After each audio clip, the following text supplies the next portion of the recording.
We're joined now by Dr. Brian Arnall, our OSU Extension Precision Nutrient Management Specialist. Brian, lots of smiles on lots of faces because we've had some crop-saving rains. It's been phenomenal. We were sitting just wondering what would happen. The rains came nice and slow, so I've really seen a lot of wheat that's been sitting and waiting for 30 or 40 days, really starting to pop up and run.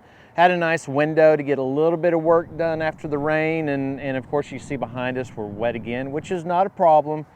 We're going to let this dry out, and we're going to have one more good open window, and I know my crew is going to be really busy trying to get the rest of our wheat in. Yeah, speaking of that, you have plots around the state that you're trying to get planted and like a lot of people just waiting for this, right? Yeah, and so when it comes to plot work, one of the challenges we have is our equipment's quite small. So my drills are 5 foot or 10 foot. And so when we were dry about a month ago, my drills could not get in the ground because I'm 100% no-till. And so I had to wait for some kind of moisture so that my lighter equipment could get in the ground. So, you know, we're delayed. I usually like to plant middle of October. But Dr. Silva's done a lot of really good work that shows that, you know, we don't have to be that early. And so I'm not as much in a hurry now as I would have been 10, 15 years ago. And in terms of fertilizer, are you getting some questions about, I know people weighing their options, a lot of people probably holding off because it was so dry. Is it too late now for fall and winter, or what kind of advice are you giving? So a couple things I've noticed. One, we've got to remember how dry we were going into the season. And when we're that dry coming out, our soils were dry to depth. That means our microbes are not actively breaking down the straw and the organic matter. And so since they aren't actively working, they're not breaking down the carbon and tying up the residual nitrogen. So we had a lot of residual nitrogen in the soil at planting. Anybody that had soil tests probably saw higher than normal numbers. Now that it's rained and we've had warm soils, those microbes are actively working on that carbon again. It's called immobilization, so they're tying up that nitrate. So even if you had high residual nitrogen going into planting this year, there's a good chance you've seen those values would be going down because of tie-up. It's not gone, it's just tied up in organic matter. And so with that, as what you're saying, let's pay attention to our wheat. We've done a ton of work. If you're grain only, we don't need nitrogen until the spring, but get an Inrich strip out sometime now between January, keep an eye on it.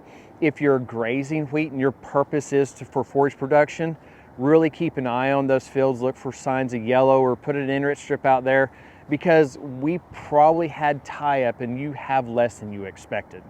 For some of our newer viewers or those just getting into agriculture, explain to us the value of an Inrich strip and how they work. So an Inrich strip is just an area in the field that has more nitrogen than the rest.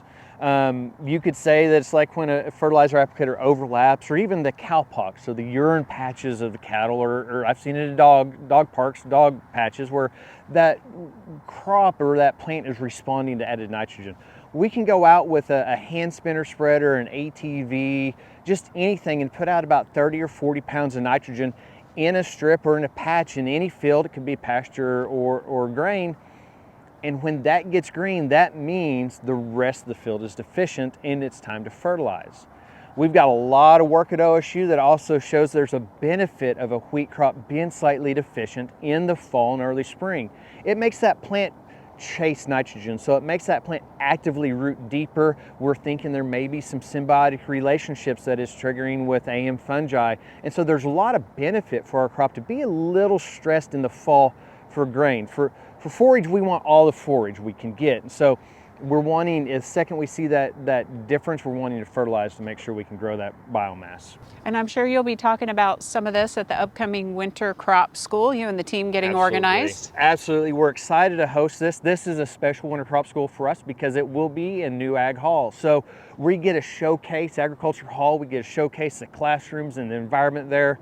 It's going to be December 17th and 18th. We got a lot of great speakers from Oklahoma and around the US. We're talking all kinds of topics from how do we deal with bad irrigation water to fescue moving west. So we have the forages, we have the grains, we're going to have cotton, soy, corn. So we've got a great aspect. We're going to have Dr. Mayetta Dufek and the entire IPM team come talking about corn stunt, a deep dive into what's going on with that new disease and that new pressure we have coming into state. Lots of great topics then. Lots on the We're really agenda. excited about our topics. Okay, great. Brian, good to see you. Thank you very much.